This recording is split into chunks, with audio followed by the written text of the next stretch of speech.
Okay, thank you very much. Good morning, everyone. Thank you for joining our Dharma assembly this morning. It's nice to see you again. Today, I'd like to talk to you a little bit about our trip to Korea. We went to Korea for about 4 weeks.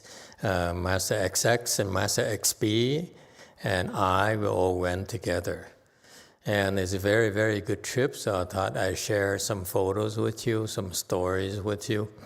The summary is that it's a very productive trip, so I'm very impressed with the support I have in Korea, and of course the support we've had here in the U.S., how people have been helping us since Lu Mountain Temple the last 17, 18 years, and we've been in Korea for about 5, 6 years, and people have been working very hard, and people have been improving. So that makes me very, very happy.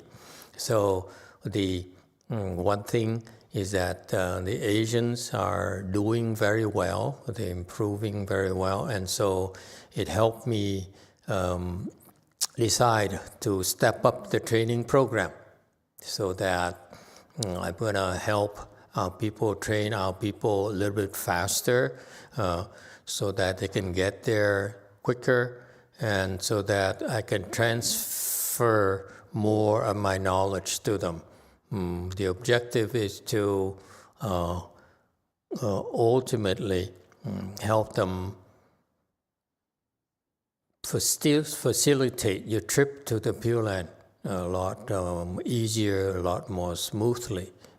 Because ultimately I hope that all of you will make it to the Pureland and be born there with a very good rebirth rate.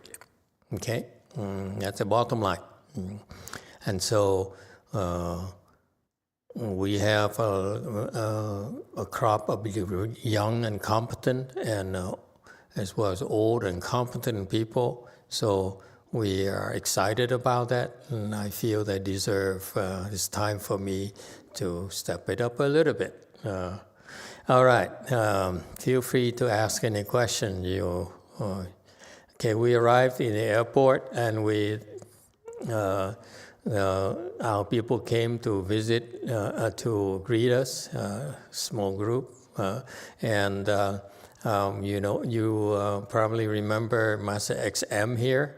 She's been sent back to Korea, and Master XG to help out with the training of our people there. Also, it's due to their paperwork requirements, they need to leave the U.S. And Sianan here, you remember her? All right. And the very first week there, we organized a 1-inch and very impressed because they did a good job. The quality of the ceremonies is outstanding. I think the trademark of our temples is that the quality of the ceremony is really, really very high up there. How is that?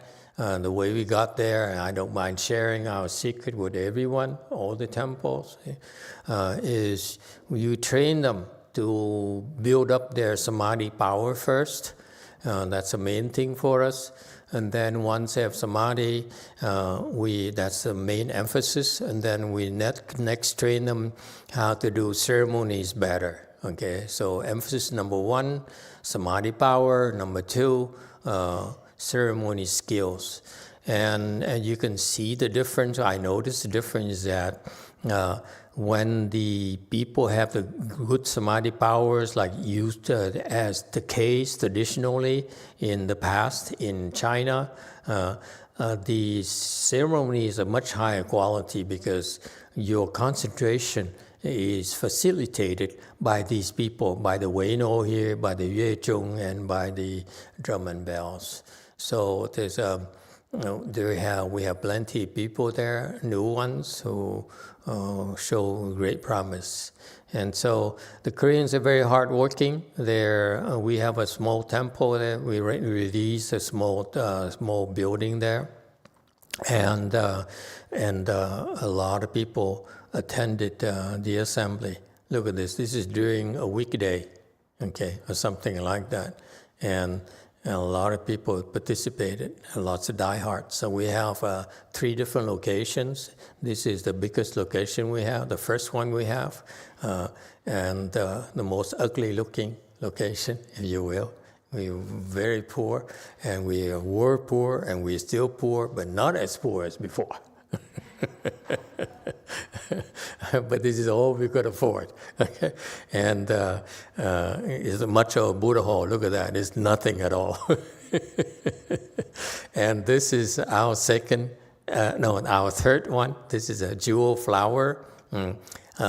They also came to participate, and this is near a very big Korean temple.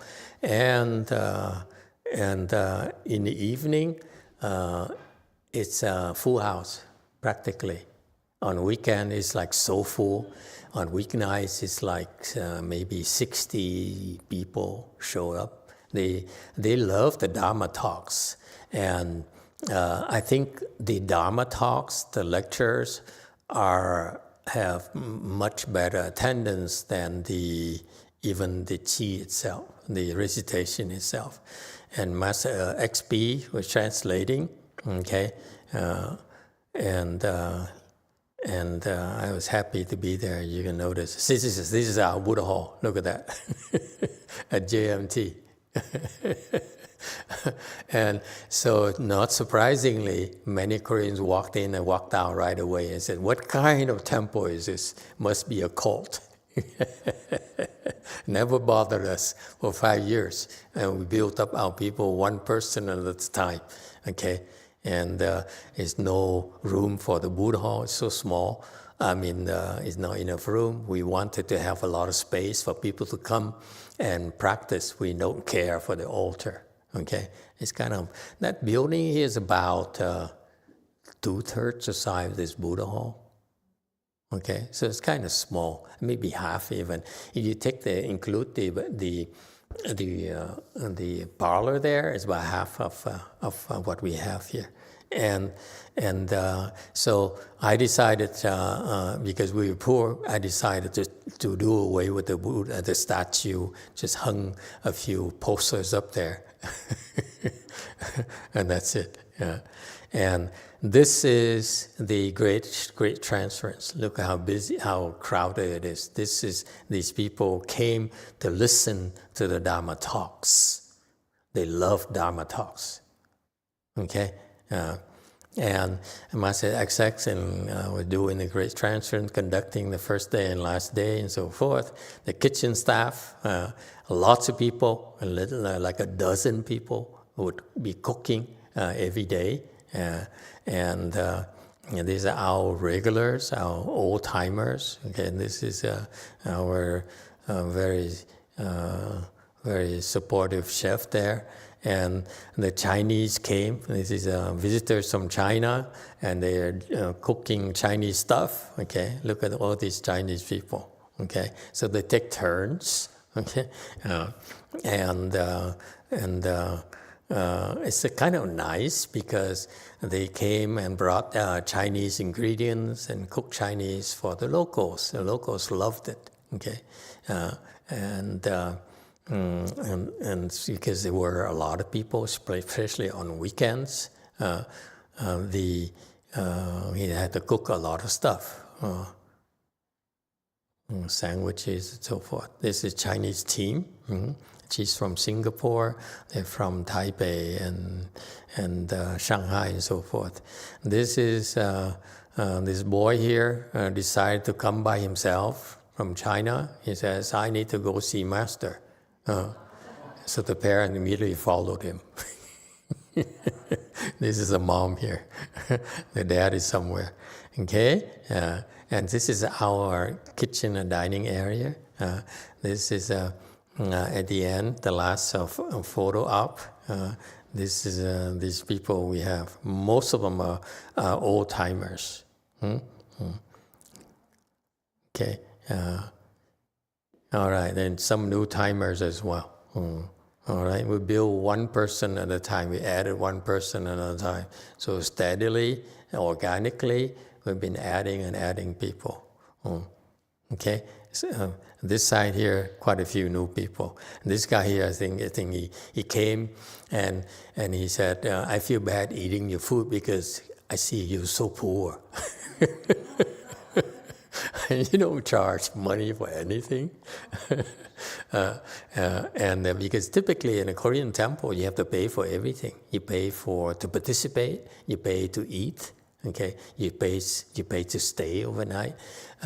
In our tradition, Master Shinwa's tradition, Weiyang tradition, we honor that. We charge nothing at all. We want to help you cultivate. It's not about making money. For us, okay? And we plan to do it as long as we can afford it. When we can't, then we stop. It's that simple for us. And this is Master XM's, I believe, her birthday. Huh? Yeah? How old is she? Anyway, and this is, she's very busy. So she's like teaching a lot of classes. And Master XJ here also is very active, helping with the Chinese, and she's teaching some classes as well. Okay, so our people are very, very busy, very, very active. I'm so proud of them. Okay, the fact that they're able to teach Chan meditation and do recitation, mantra sessions, and so forth, it shows that they are very competent. The people are benefiting from their guidance. Oh, it's very, very impressive. Okay, and where is this? This is JMT. Okay. All right. Tea area. Tea area. In okay. The dining hall. Yeah. All right. And this is JF Jewel Flower. This is a looks like it's weeknight or weekday. Can't tell. Yeah, but during weeknight, during Guanyin Qi, they were during listening Guanyin to Qi. her Dharma talk. Yeah, I see. Okay. So they have a lot of traffic, very small. You notice it's like the size of a living room, and but very high traffic because of the location. In Korea, traffic is very, very bad, so everything tends to be localized, much worse than LA, by the way. And we were invited by Honjin Sunim here to the BBS radio station. He's a new CEO of the BBS radio station in Jeongju. And so he invited me to speak Dharma. He loved in particular our Pureland Dharma. He asked a lot of questions. And so he advertised, and a lot of people came from Jeongju because, he's been around.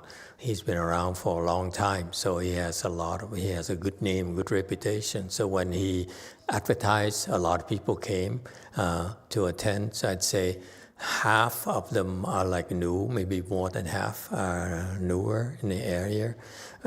My tail follow me everywhere, So they take up a lot of space wherever we go. Okay, and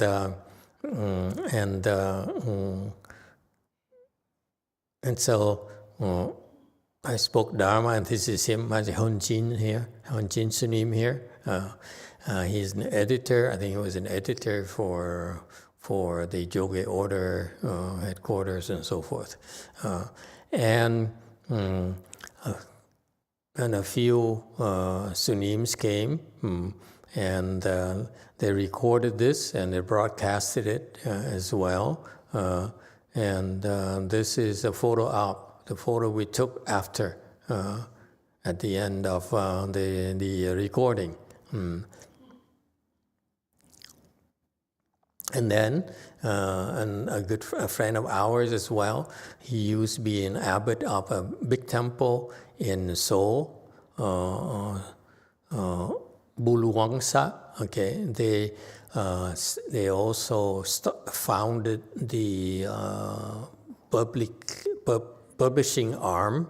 So it's a very big publishing thing, and so the temple was very big, and so he came to pay me a visit at JC, and we had lunch and we had tea together.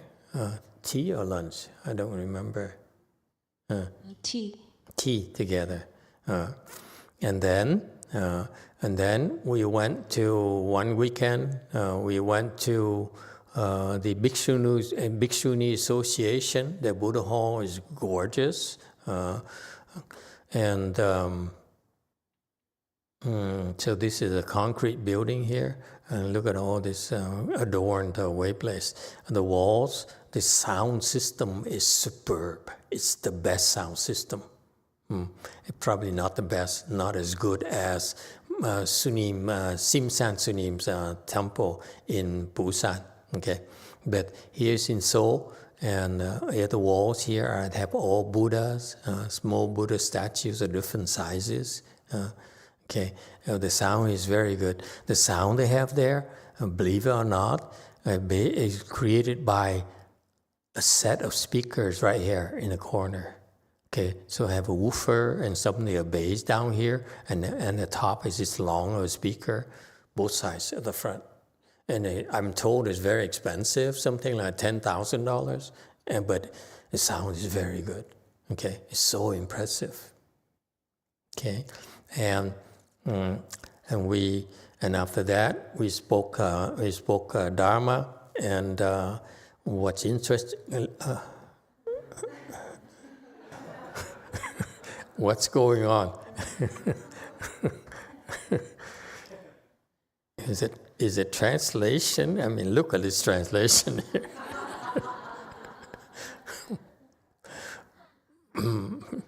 I wasn't even aware of it. It was so embarrassing.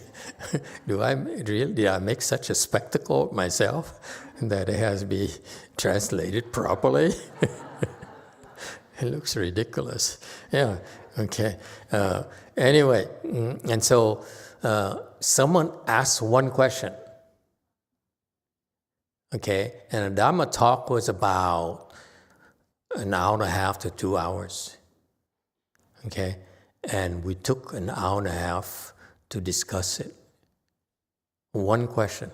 So we went round and round to people, and people said, I asked, what do you think? And this person raised his hand or her hand and talk, and we kept on talking and talking, because they each contributed such interesting viewpoints that we eventually put them together and gave them an answer. And everyone was very, very happy. Okay, this is to say that there's so much wisdom from our students. And something like several people, stray people, they walked in and no one left. They liked it. It's kind of weird, a very strange way of having a Dharma talk, because typically Dharma talk, the Dharma master sits up here and he talks, and then after half an hour, you stand up and leave, right? Very few questions. But for us, it's totally, completely interactive from beginning to end. Everyone contributed. I have to stir them and say, okay, I think you mean this. Can I paraphrase it for you? And so forth. That's why we'll keep on building into a solution that everyone is happy with. Isn't that cool? So much wisdom. And so it's very impressive. I don't know what this is about, but there doesn't seem to be any wisdom there. And look at this. Now, what is going on? Maybe that's why. Look at this.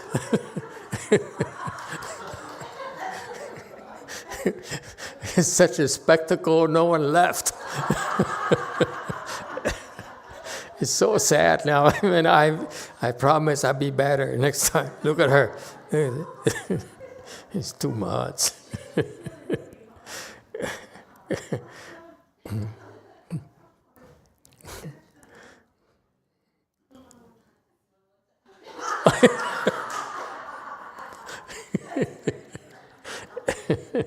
Okay, next.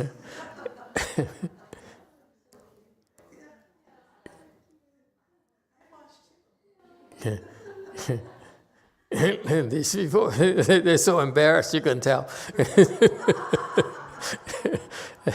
Really? Anyway, and in order to do this, they had to come early because it starts at about 1 p.m. or 1:30 p.m. or something. We rented the hall for about 3-4 hours. Okay, and there's Pureland assembly there. So our people had to skip lunch and come here and set it up. So it's a lot of work. A lot of sacrifices that our people made in Korea to put it on. And then a good friend of ours as well is Sim San Sunim from Busan. I don't know if you remember him. He has a huge temple in Busan, beautiful temple, and to me it's the best sound system I ever have. And he just came back from China. He's like a co-chairman of Buddha Light International for Guangshan there, okay, in China. He's been there. He's been the co-chairman for he's been with them for something like 15, 20 years. Not paid position, but he helps out. So he travels a lot to Asia to help out with Asian Buddhism. And he came to see me, okay, and so I came out and greeted him, and he just came back. So he was he was a little bit tired, and our people waited for him. Our whole sangha in Korea came to have lunch with him, and along with some of our lay people, and he regaled us with stories of Korean Buddhism, Jogye order, and what's going on there, his temples and so forth. So we learn a lot, and it's a very wonderful experience that he would take the time to come and see us. And truth be told, I know he didn't come to see me. He came because of his niece, Sinan Sunim. Okay, he's her uncle. Okay, because she goes to his temple in Busan to teach Chan weekly, maybe once or twice a week. How many times a week? I don't remember. But he would go there and teach Chan, and her classes are like 20 people, because in that area, even they have a couple of big temples, none of them teach Chan. Okay, Chan is the main training vehicle in Mahayana. Okay, that tells you. And then we're invited to a radio station. This is in Seoul now. The other one is Gyeongju. This one is in Seoul. They invited us, so they prepared their list of questions, and this is the interviewer, and I love the format because I like interactive. And so we got ready, and of course we have to translate for them. This is their console, okay? And these are the people involved. This is the host, the program host. This is the researcher. She came up with a list of questions, and this is the technical person, the person in charge. He says it's amazing because for 3 people speaking, he has to work very fast to adjust the sound level. Because sometimes I laugh too loud, or XP is too soft, so the sound has to be adjusted constantly. And he's just like, you cannot tell, because in the adjacent room where people were waiting, XS was waiting, they said that the sound, we all sounded the same. so uniform, right? It's very impressive technical expertise there, okay? And so we asked a lot of questions. As usual, I show off a little bit. I showed off my Pureland knowledge a little, tell them a lot of things I didn't want you American people here to know. I hope they will listen to those programs. Otherwise, I run out of things to talk about here. Okay, but she prepared a list of really good questions. We got there by half of it after an hour or so. Okay, so he said, "You got to come back. This is so much more we like to hear from you." Okay, and then it's time for me to go see our good friend YongHua. He is a disciple of Master YongHua. Master YongHua was a famous Korean teacher of Pureland Buddhism. Okay, he was a second ground 2G at the 2G level. And so he has a lot of devoted followers. Okay, they all idolized him. Okay, they really idolize him, and he has a lot of grandchildren as well, and so forth. And this one, this YongHua, I really like him because he's very virtuous, very hardworking. He builds temples everywhere he goes, and he's a good friend. I like him, very virtuous. So I came to him and said, "Oh, I haven't seen you for a year now. I waited for a year because I wanted you to see my new people. So I brought the new recruits because I wanted them to meet with a virtuous Sangha, okay? Not a joker like myself, okay? And so these are the new ones, and I haven't met him, and he gave us tea and gave us some sunscreen as well. This is very... All right? And then at the temple there, it's at the entrance of a very big park. And so a lot of people would go there. So Master X would decide to hold a chant class. Okay, and there she is. So after meeting with him at 2 p.m. or so, at 3 p.m., she went and did her chant class. Okay, and of course, 3/4 is our people. All right, and then this is our lunch area at JC. And I think the cake is from Master XM's birthday. What does it say here? This is Sobosuning's farewell party in DC. Sobosuning farewell party. Okay. Oh yeah, of course. I was told the cake is a Korean song. We are so sad Yeah. that you're going, but don't go. Okay, have a good trip, but don't go. Something like that. And Koreans can't make up their minds. But they have a party regardless. Okay. All right. So Sobo now is at the DTT, as you all know, and then this is the class that Master XM holds every Wednesday. Every Wednesday, she would have a morning chant class. No, actually, this is JC Friday night sit. Friday night sit? Mantra and sitting session. Okay, let's see. Okay.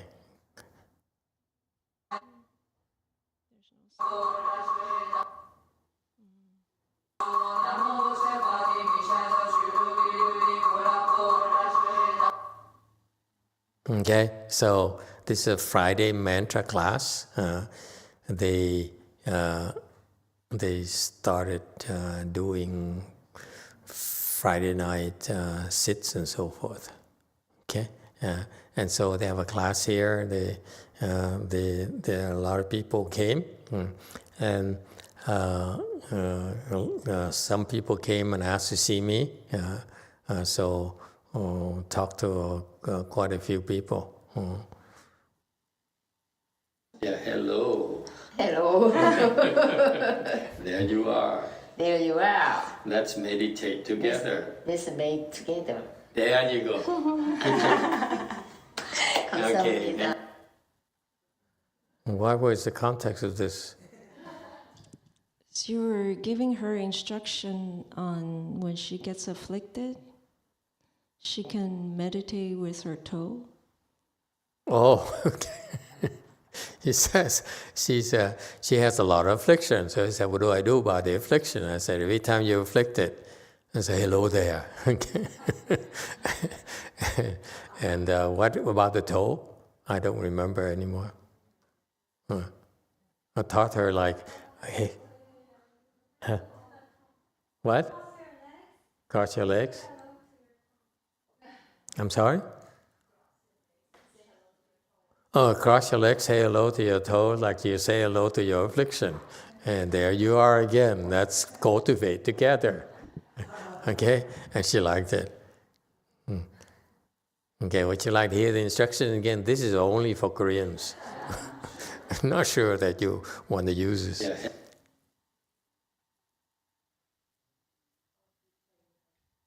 Hello. Hello. There you are. There you are. Let's meditate together. Let's make together. There you go. Okay? So, okay. When you're afflicted, that's what you do. That's why I taught her. Okay? All right, next. Yeah, hello. And then, what is this? Oh, her class, XX Chan class, yeah? This is the following weekend. We did the Chan class in the morning. I did the Chan class in the morning. So, Master X did the Chan class, and she decided to give me a break. So, the people were listening with rapture. Look at that. Such concentration. So I came, it was a client class on Saturday morning, I believe, as usual. So I came at lunchtime at 11. So I heard about 5 minutes of her talk. Okay? It was pretty good. I said, oh, I should have come and listened to her. I learned something. Okay. And you know, the Koreans are saying, they really like it, the fact that they say that, you know, it's amazing that there's a nun who can teach Chan in Korea. So, and what is this? This is the afternoon Avatam Saka Sutra prologue. So in the morning, is it in the morning, right? Afternoon, Sutra lecture. This is a Sutra lecture in the afternoon, okay. And, all right. And they're laughing, look at that. I don't know why people laugh so much at our lectures. This is the people so ashamed. As, oh my God, I can't believe I'm laughing. Oh, he's checking his iPhone. There you go. Samsung phone. Oh, this is 3 refuges. I mean, the refuges, I think. So a few people took refuge. And Master X was the precept master, transmitted master. And what's here? So they were saying hi to people took refuge online. I see. So I think Stefan's wife took refuge. Oh, in Germany? Okay. Germany. Okay. Very good. So they joined in. And what's this? The people who took refuge. Not all of them. The photo up after. The photo up after, maybe 3 or 4 in Korea. Okay. But look at how these people, they really have nothing to do. Okay? And this is a little bit out of order. On the BBS station that I went to, and BBS radio, the radio in Jeonju, This is the they're different. The BBS TV station. right. Now it's a same building, but one side is radio and one floor is a TV station. So we came, and we recorded a training session, and the title is we did the same thing. We do the same thing as every Friday night chant class. Okay, where we lecture. So we came and we explained the Yangshan anecdote, and so they recorded at their TV at their Buddha Hall, which is on the third floor of the building. And again, 80% of the attendees were our regulars, and 20% are just was newcomers who came because they heard, they're curious about how the Wei Yang training is like, and so they came. So we discussed this anecdote, and it's interactive as usual, and we had a lot of questions, and in the end, you see these professionals. These are the people from a TV station. Something like 4 people who were there. They usually don't work on Sundays, but they came that day to record it for us, and at the end of that recording session, the program director and the technical director and all those people, they said, "Wow, we never heard the Dharma spoken like this, explained like this," and they really liked it. And there's one man here, I think maybe this guy here, who says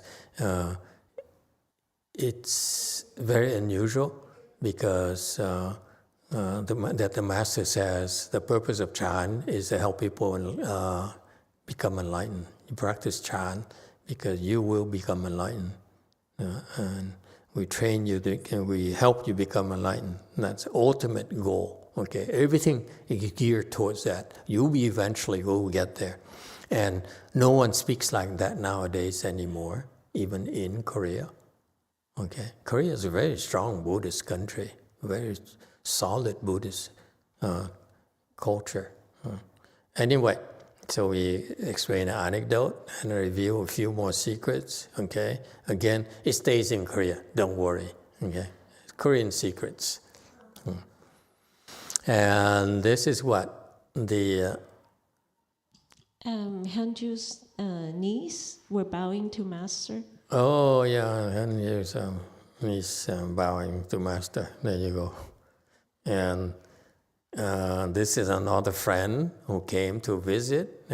He's known us since the early days as well.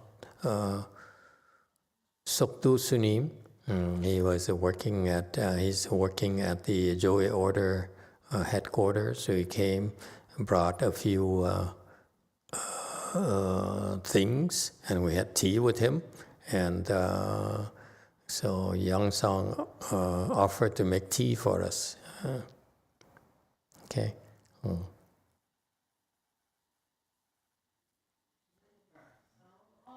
And then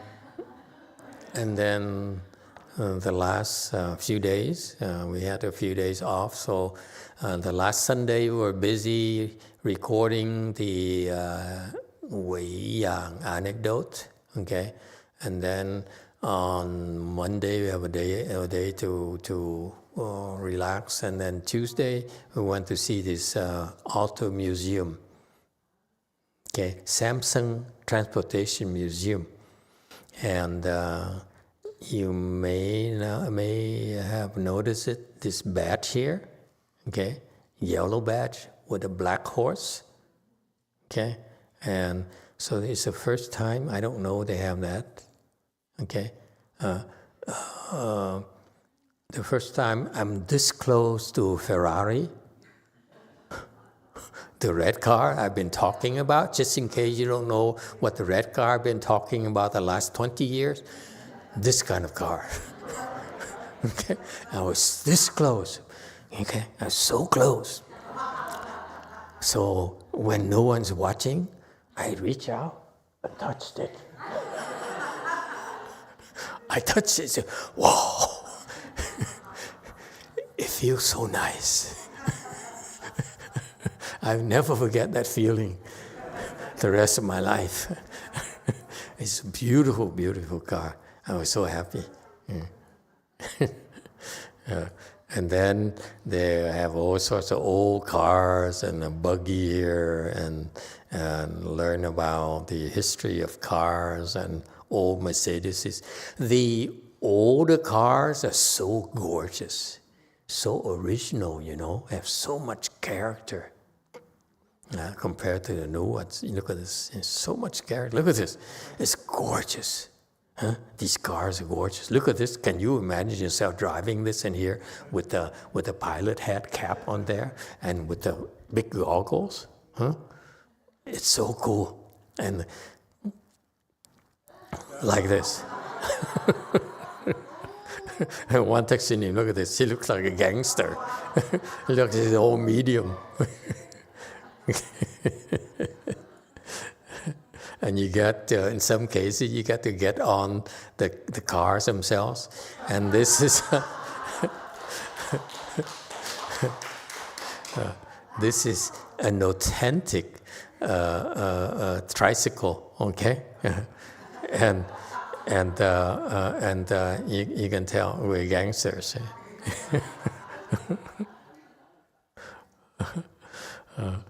And this is a BMW. Look at that. Beautiful car.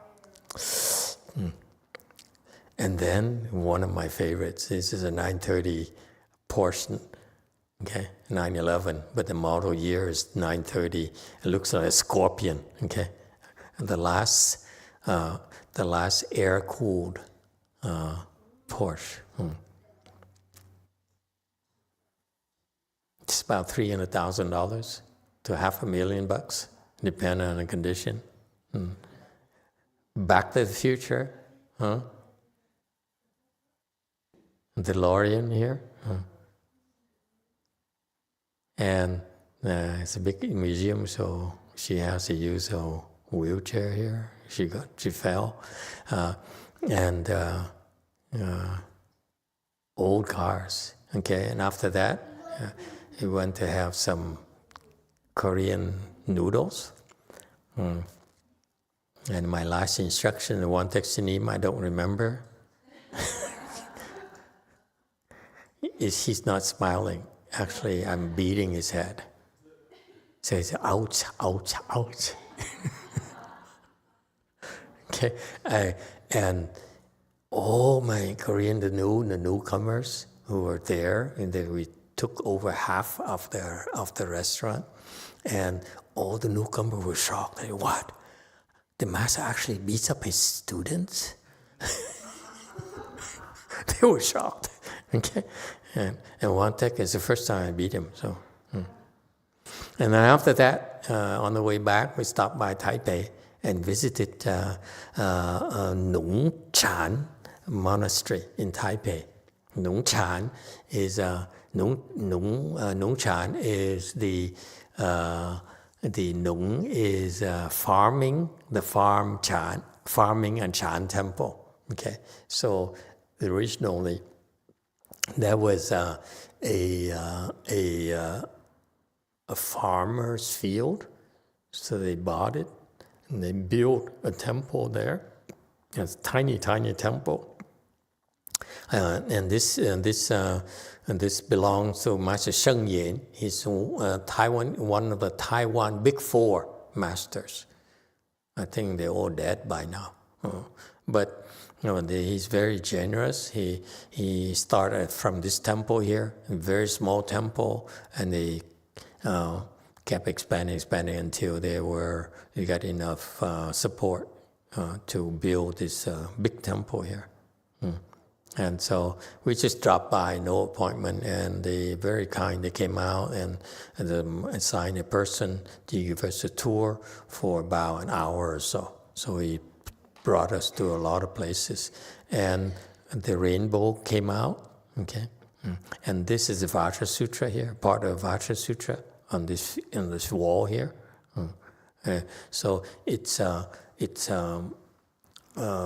big board made of concrete and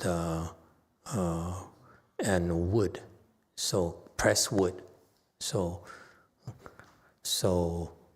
at night, and they light it. So it's very, very beautiful. Inside the Buddha Hall, this is the Xinjing, the Heart Sutra. So in the afternoon sun, it would shine on this wall here. So the Xinjing would be on the other side of the wall. It's gorgeous. It's beautiful. Okay, that's a Buddha Hall right here. Okay, look at that. The big Buddha Hall, and maybe 3 or 4 left home people. And we have like 10 people in Korea, our small areas. They have 3 people here taking care of this. Okay, and they're waiting for the ceremony. They just stand there, and this small cushion here for them to bow. Okay, yeah. And this is their original building. Okay, it was building, and they got permission to build a concrete structure, and then they expanded to this. See, so originally there was a small building here, and then they kept on building illegally. Okay, with stone, I don't know what you call it, sheet metal walls and roof, like Vietnam and Taiwan. We used that in the past, and so they kept on building. So a lot of people came, and he's a 4A. Master Sheng Yen is 4A. His master is also 4A. And so, but he had a lot of followers, and so they kept on growing, expanding, and then the rich supporters came, and they were able to afford all these things. Okay, and this is, they showed us, they closed. We came too late, so they closed the office. This office was closed. The concrete building, small building there. So the guide opened the building for us, and this is his living room, to entertain his guests. So it's touching the wood carving here. It's beautiful carving. Okay, very expensive. It's very expensive nowadays. Okay, the carving is beautiful, and this is his original room, his desk. Look at this, very humble man. Okay, this is for the guests, and this is for himself. So there's a bookcase here, and some books of his, and some of his recordings. But this is what he used for an office. This is his bed right here. Okay, and this is the guide, and so he has a lot of recordings. Why is it so like a mirror image here? That's weird. Don't you think? Cut it out. He has so many recordings, and so that was the room that he used to record all his Dharma talks. Oh yeah. And behind was all the equipment he used. The fancy equipment, the TAC recorder. That double thing, magnetic tape, and that's him right here. Okay, he's old. He's very skinny. He's not a healthy man. He's very sickly body. He's not healthy at all, and so it's because of working in propagating a Dharma. That's how he lived that long. Okay, he should have not lived that long, by the way. Okay, so Buddhas and Bodhisattvas help prolong his life because he's doing good work. It's my version of it. Okay, so we listen to him a little bit. Yeah. Anyway, and then this is the concrete Buddha hall right here on this side, and this is the walkway. Okay, they call it yin and yang walkway. I said you should have called it middle way, the middle way walkway. But anyway, I don't think they ever. This is right here. Okay, this is the Buddha hall right here, and you look at the big pond here, and these are the lotus flower area, and this is a walkway right there.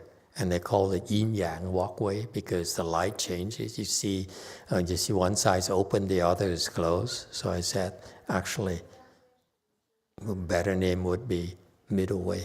But anyway, they don't quite understand middle way. It's okay. That's it? Oh, I'm sorry. I used up all of my time. I went overboard. So sorry about that. Okay, that's it. That's all the report. I'm glad I gave you my conclusion already. So thank you all for listening. Let's do the lunch ceremony, the lunch offering. Sorry, no time for questions.